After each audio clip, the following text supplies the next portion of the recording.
Bishop George Johnson Jr. with your midday motivation.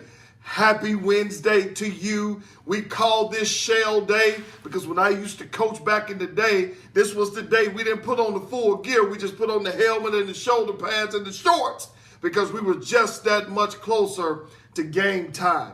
Your midday motivation is this. Today I was reading in the Bible, Jeremiah chapter 1, and it said this is so powerful. I want you to get this, guys. It said, before you were formed in your mother's womb, he said, I knew you, and I called you to be a prophet to a nation. Years ago, my wife and I, we started a ministry, and we based our ministry on this scripture. Why? Because it says, before you was formed in your mother's womb. In other words, before you came to this earth, I want to let you know that you were in the mind of God. He was thinking about you before you was formed, and he purposed for you to be born at this particular time. Many of you are questioning, well, why am I here? And that's the answer that's in that verse. He tells you why you are here. He says, because you are called to be a prophet to a nation. Now, don't let that word prophet scare you and make you feel all religious. That word prophet simply means message.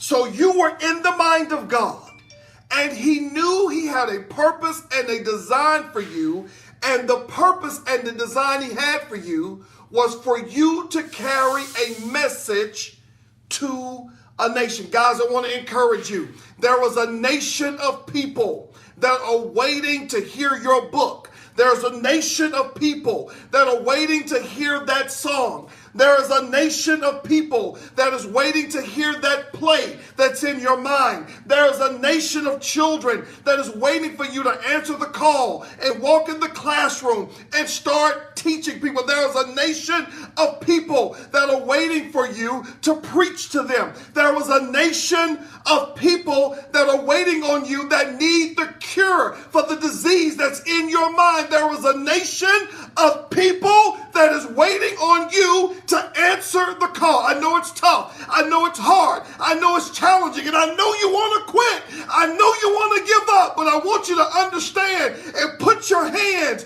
to your ears and hear the cry of the nation that's calling you, the nation that's begging you, the nation that wants you to answer the call.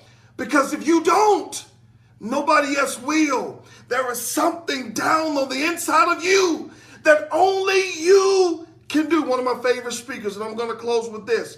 He says the richest place in the world is not the banks. The richest place in the world is not the diamond mines in West Africa. The richest place in the world is not the oil fields in the Middle East. He says the richest place in the world is the cemetery, because there you'll find dreams never lived, visions never acted upon, songs never written. There you'll find $1 million inventions that were held captive to fear. Listen, guys, there was a nation of people waiting for you to answer the call. Put aside the fear, walk in your destiny, live your dream, and step in your purpose.